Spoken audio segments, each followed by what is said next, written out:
بسم الله الرحمن الرحيم.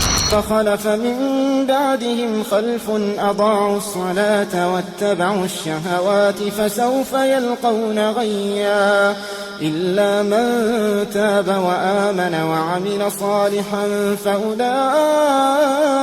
يدخلون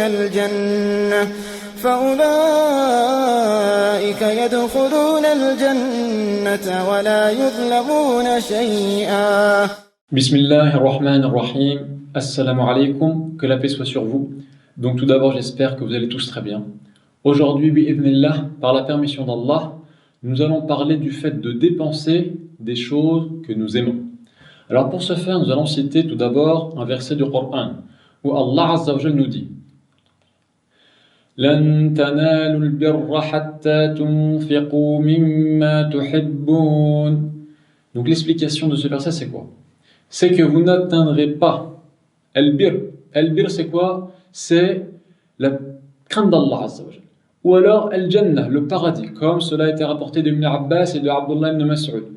Et également il a été rapporté que al-bir c'est quoi? C'est al-khayr al-kathir, le bien abondant. Eh bien, vous n'atteindrez pas ces choses-là tant que vous n'aurez pas dépensé de ce que vous aimez.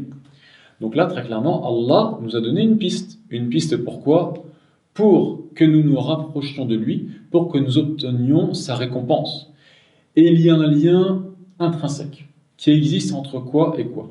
Entre la crainte d'Allah, la piété d'un individu, mais d'un autre côté, on a également ses biens et ses richesses. Eh bien, il y a un lien très étroit entre ces éléments-là. D'accord?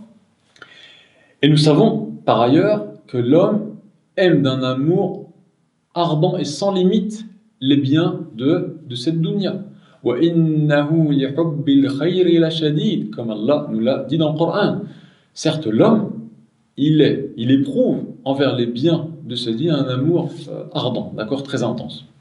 Donc là, on va se retrouver face à une difficulté.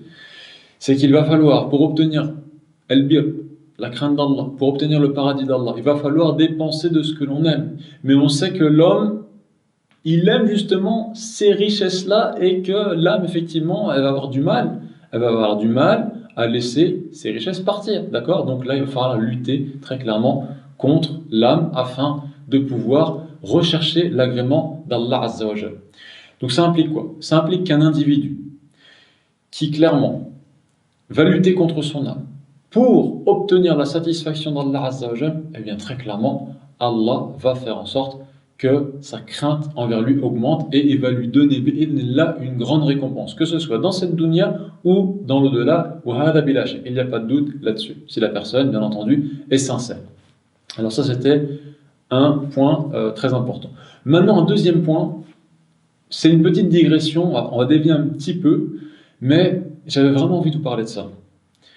Et c'est quoi? C'est dans quel état d'esprit un individu doit se trouver lorsqu'il fait une dépense pour Allah Azza wa Jalla. D'accord? Donc le but, c'est pas de montrer comment est-ce qu'un individu va avoir sa crainte d'Allah qui va augmenter si il dépense de ce qu'il aime. C'est pas exactement ça.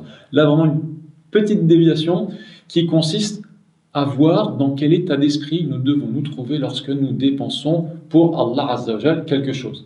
Et pour ce faire, nous allons citer donc une histoire qui s'est passée à l'époque du prophète Mohammed sallallahu alayhi wa sallam, où la famille justement du prophète Mohammed sallallahu alayhi wa sallam ont sacrifié un mouton, d'accord? Et quand le prophète sallallahu alayhi wa sallam est revenu, il a demandé Ma baqiya minha, qu'est-ce qu'il reste en fait de ce mouton? Et c'est là que Aïcha radiyallahu anha, qu'Allah l'agrée et qu'Allah soit satisfait d'elle, a dit Ma baqiya minha illa katifuha. Elle a dit au prophète Mohammed sallallahu alayhi wa sallam qu'il ne restait du mouton que quoi? Que son épaule. D'accord? Et sur ce, le prophète Mohammed sallallahu alayhi wa sallam a répondu Baqiya kulluha ghayra katifiha. Alors là, le prophète a répondu non, en réalité, il reste quoi? Il est resté tout en entier ce mouton, sauf quoi? Sauf son épaule. Mais comment est-ce qu'on comprend ça?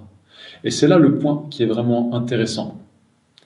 C'est que l'épaule, elle est partie, puisqu'elle a fini dans les ventres, d'accord? Donc elle n'est plus là. Mais tout le reste, En apparence, il n'est plus là, mais en vérité, vu que cette dépense a été faite sincèrement pour Allah, hein, eh bien, la récompense qui va en découler dans l'au-delà, elle est bel et bien présente et c'est celle-là qui va rester. Donc c'est ça vraiment l'état d'esprit dans lequel nous devons essayer d'être lorsque nous faisons une aumône pour Allah Azza wa Jal. Donc j'avais vraiment envie de parler de ça parce que c'est important qu'on essaie justement d'être dans cette optique-là.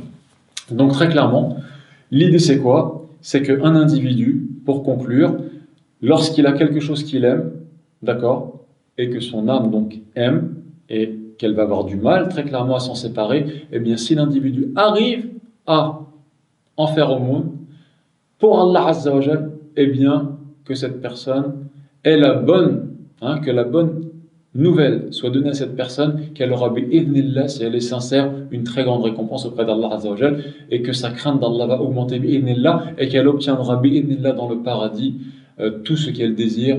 إن شاء الله هذا والله أعلم وصلى الله على نبينا محمد